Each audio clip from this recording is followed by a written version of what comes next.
Hey everyone, Regal Reviews here. It is White Rice Wednesday, which means time for my Survivor recap. So tonight's recap is going to be a little different. I said that last week, but it's going to be even more different this week. I was pretty disgusted with tonight's episode, and I don't know what's more disgusting, the fact of something that was said, or the Survivor fans' reaction toward it.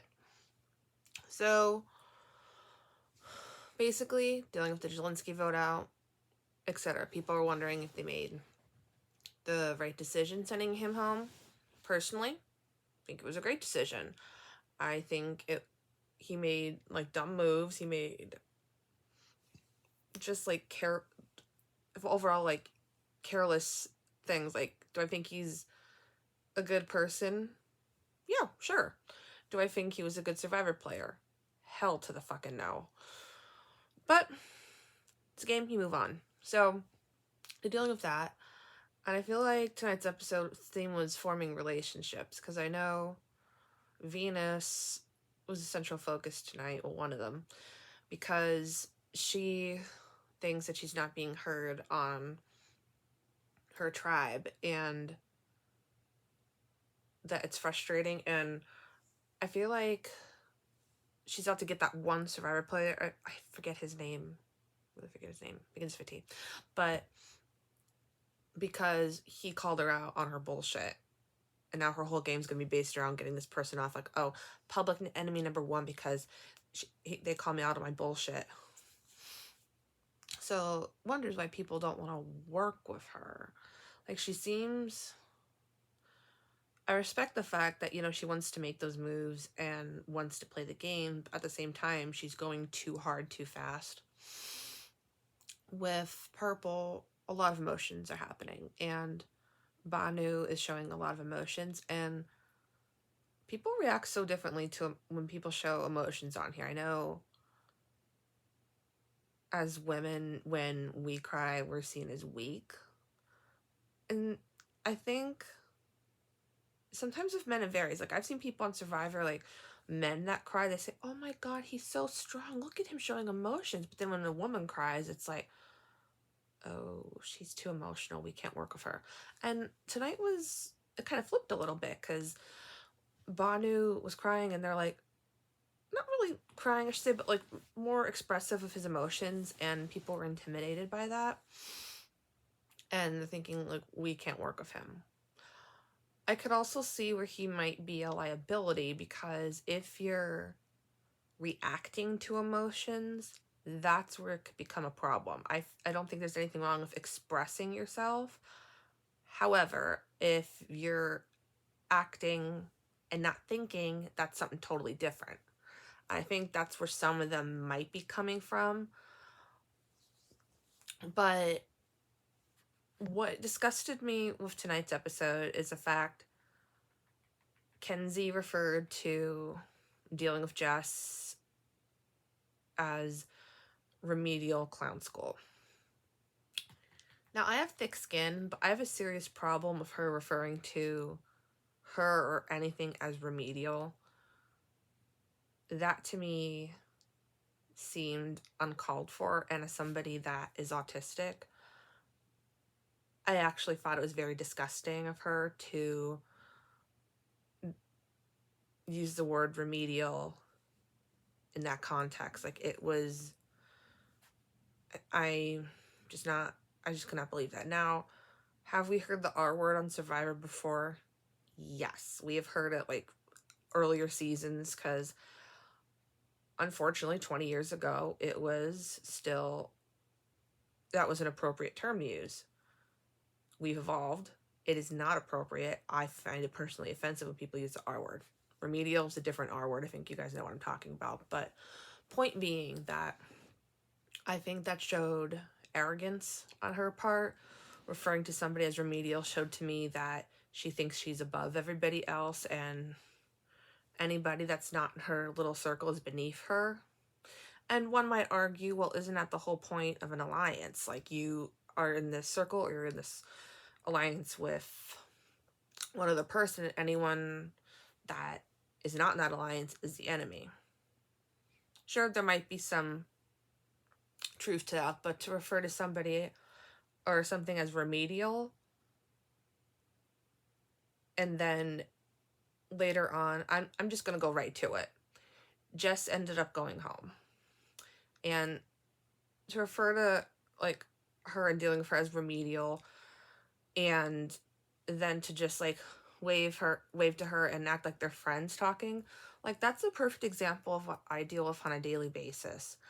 I have people that act nice to me 1 second, and then the next second, they're calling me stupid or treating me like I'm inferior or not worthy of being their friend. And I don't know if that was just like a slip up on her part. It very well could have been. It possibly could be a learning opportunity for Kenzie. I think if anything, like I had no issues with her until tonight's episode. So I really think this might be a learning opportunity. And I know there's like I been a while since I've been in high school, but I know they used to real long while since I've been in elementary school, but I know there used to be a thing called remedial classes. I don't know if that's still a thing. I think it might be special ed classes. But even so, like I remember during Survivor One World how, oh my god, it's been so long. What was her name? Alicia? I think that was her name. Yeah. Yeah, I might have to look that up. It's been a while. But how she was describing the people on her tribe as she's going to treat them like she treats her special ed kids, like that to me just seems that's to me seems so wrong, especially coming from especially someone who's a special ed teacher. And what's even disgusting me more is the Survivor fans' responses to it. They think, oh, that is the best like one liner I've ever heard. That is an amazing interaction. Like, oh, she's so like sassy, savvy for saying that. And as somebody who does have a disability, I'm telling you that is not okay. And it's not me being too sensitive or this or that. I just think that sometimes people say things without thinking about it, and they need just like a correction to say, have like an honest talk and say, hey, what you said is not okay. So that way they can, maybe think, hey, I realized I made a mistake. I can own up to it. I am sorry.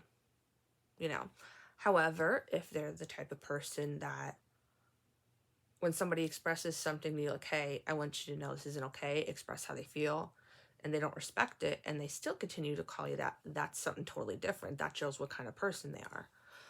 But I think it says a lot about a person when, because we're all human, we all make mistakes. So I think it says a lot about a person when they can own up to their mistakes and say, hey, I fucked up. I'm sorry. And is this going to cause me to not watch Survivor again? No, I fucking love Survivor. Bottom line to this, I feel like, and I'm not speaking for Kenzie, but I'm willing to give somebody the benefit of the doubt. I'm willing to, like I said, it'd be a learning experience. Maybe she didn't know that that wasn't okay to say. However, if she describes someone as remedial or, in further episodes, that shows me that that's what kind of person she is outside the game. But one might argue, well, that's in the game. That was like how many months ago? Maybe she is seeing the episode now and thinking, ooh, shouldn't have said that. So, um, yeah, I just didn't like tonight's episode, and I'm kind of acting on emotion right now, as in not aggravated, just more frustrated, just that we still have to deal with this today. But I gotta say, for me not liking the episode, I really like the immunity challenge. And I'm just gonna skip to the best part in that challenge. You know, Survivor's famous for doing its puzzles. It wasn't like the normal one where you have to, build a snake puzzle or a dragon or I love the fire puzzle. That's always amazing. No, this was literally a fucking arch. So, um, it had to say the same word on both sides. And it was difficult. Like, I could not imagine. I'm surprised people didn't get injured out there. Well, I think Venus said her toe got stubbed or something. Let me rephrase. I'm surprised more people didn't get injured enough that they had to get a medevac, because I can only imagine like holding those puzzle pieces up and then it falling on somebody. Like, they could get seriously hurt. So I like the fact that they're not doing the atypical Survivor puzzles. Now, that's not to say I don't mind if they throw, a fire puzzle in there now and then. I love that. And I think as Survivor fans, we love that too. But I'm liking these new puzzles. I'm like, okay, gotta give the production team credit. That is amazing. Amazing how they thought of that too. But yeah, so comment down below what you thought of tonight's episode and tonight's vote out. I think personally with Jess, I don't know who I would have voted for in that situation. I think with Jess, she was, at least from a viewer standpoint, she wasn't willing to talk strategy, but she did seem to at least want to play the game, and she would have been loyal. With Bhanu, he seems like a great guy too. Like, he seems very genuine. However, however, the problem with him, and we saw that at Tribal Council, is that he's just blurting out information here, there. You think, first Tribal Council, okay, made a mistake, whatever.